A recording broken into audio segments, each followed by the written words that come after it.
आज हम पार्ट 2 आदमी की पहचान नामक पाठ पढ़ने जा रहे हैं। तो इसमें आपको ये बताया है कि आदमी की पहचान कैसे होती है ना।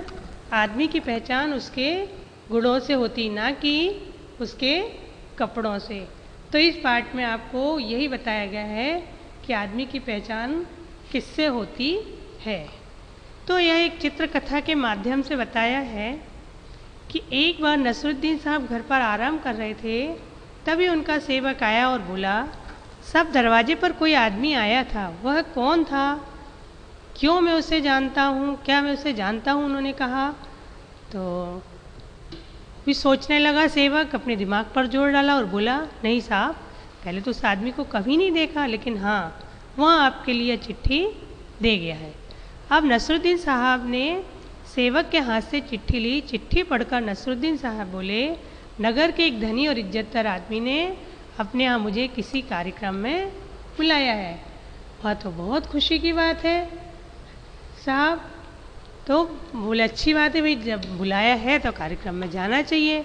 फिर नसरुद्दीन साहब सोच में पड़ गए, भाई मेरे पास तो अच्छे कपड़े हैं ही नहीं जो मैं उस बड़े से कार्यक्रम में पहन सकूं, मुझे नए कपड़े सिलवाने होंगे। साहब, मैं अभी दर्जी को बुलाकर लाता हूँ। नसरुद्दीन साहब अपने लिए रेशम का सुंदर सा कुर्ता सिलवाते हैं। किसका कुर्ता सिलवाते हैं? वो रेशम का। अब आज कार्यक्रम का दिन था और नसरुद्दीन साहब बाहर किसी काम में ऐसे फंसे कि उन्हें कार्यक्रम में जाने के लिए बहुत देर हो गई। तो उन्होंने क्या सोचा, क्यों ना मैं इन्हीं कपड़ों में कार्यक्रम में चला जाऊं। यदि नए कपड़े पहनने के लिए घर गया तो और देर हो जाएगी। तो वे क्या हुआ, साधारण कपड़ों में ही चले गए। अब जैसे ही नसरुद्दीन साहब कार्यक्रम में पहुंचे और उस धनी आदमी से मिले जिसने कार्यक्रम में आने के लिए चिट्ठी भेजी थी। नमस्कार साहब, कैसे हैं आप? धनी आदमी की नज़रें सीधे नसरुद्दीन के साधारण कपड़ों पर गई। उसने सोचा कि शायद कोई निर्धन व्यक्ति है। निर्धन माने गरीब, और साधारण का मतलब क्या होता है? मामूली सा। तो उन्हें सोचा शायद तभी ऐसे कपड़े पहनकर यहाँ आ गया है। तो उसने नसरुद्दीन को क्या कर दिया, अनदेखा, मतलब देखा ही नहीं। अब कार्यक्रम में दूर दूर से राजा महाराजा आए थे जो महंगे और कपड़ों में अलग ही चमक रहे थे। वहाँ खूब रौनक थी, बहुत चमक थी, पर किसी ने नसरुद्दीन साहब को नहीं पहचाना कि भाई ये कौन है ना। तो नसरुद्दीन साहब बड़े दुखी हुए और वापस अपने घर लौट आए। अपने मालिक को उदास देखकर सेवक ने पूछा, क्या हुआ साहब, आप तो कार्यक्रम में जाने वाले थे, क्या आप वहाँ से हो आए? अब नसरुद्दीन साहब ने सेवक को सारी बात बताई। उसे भी सुनकर अच्छा नहीं लगा।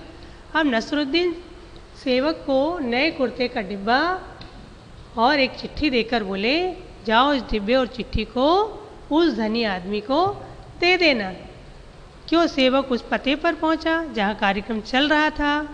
वह धनी आदमी को डिब्बा और चिट्ठी देते हुए बोला, ये डिब्बा हमारे साहब नसरुद्दीन ने आपके लिए भिजवाया, और साथ में यह चिट्ठी भी। जब मैं आपसे कार्यक्रम में मिला था, मतलब जब चिट्ठी, तो उन्होंने, जब धनी आदमी ने जब डिब्बे को खोला तो उसमें नए कुर्ते को देखकर कुछ समझ नहीं आया। तो तब उसने चिट्ठी पढ़ी और उसमें क्या लिखा, जब मैं आपसे कार्यक्रम में मिला तो आपने मुझे पहचाना नहीं। क्यों? क्योंकि मैंने पुराने व सस्ते कपड़े पहने थे। कैसे पहने थे उनने? पुराने व सस्ते। तो भाई साधारण मामूली समझ के आपने मुझे पहचाना नहीं। अब मैं समझ गया हूँ कि आपने मुझे नहीं बल्कि मेरे महंगे कपड़ों को कार्यक्रम में बुलाया था। यह कुर्ता नया व महंगा है।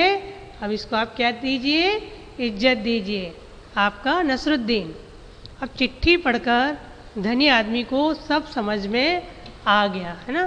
तो धनी आदमी कार्यक्रम जब चल रहा था उसी के बीच में ही नसरुद्दीन साहब के घर पहुंचा और विनम्रता से बोला, नसरुद्दीन साहब, मैं अपनी गलती पर शर्मिंदा हूँ। मेरी नज़र आप पर नहीं, आपके साधारण कपड़े। देखो, उसको जो सच्चाई थी उसने बता दी, भाई मेरी नज़र आप पर नहीं गई, आपके कपड़ों पर गई, इसलिए मैंने ध्यान नहीं दिया। अब नसरुद्दीन साहब हल्के से मुस्काए और धनी आदमी को समझाते हुए बोले, साहब, ये समझ लीजिए कि आदमी की पहचान उसके कपड़ों से नहीं बल्कि उसके गुणों से होती है। अब धनी आदमी को अपने किए पर बहुत पछतावा हो रहा था कि मैंने ऐसा क्यों किया। अब धनी आदमी ने नसरुद्दीन साहब से दोबारा कार्यक्रम में चलने का आग्रह किया, विनती की कि चलो भाई मेरे से गलती हो गई। अब इस पर वे हंसकर बोले, हाँ हाँ ज़रूर चलेंगे, अब तो मेरे पास समय भी है और मैं अभी रेशम का नया कुर्ता पहनकर आता हूँ।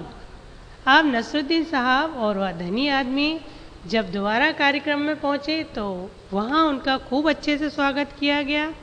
क्यों? क्योंकि वो अच्छे कपड़े ही पहन कर गए थे। तो इस कहानी से हमको यही शिक्षा मिलती है कि हमें आदमी के गुणों का सम्मान करना चाहिए, ना कि उसकी चीज़ों का, है ना।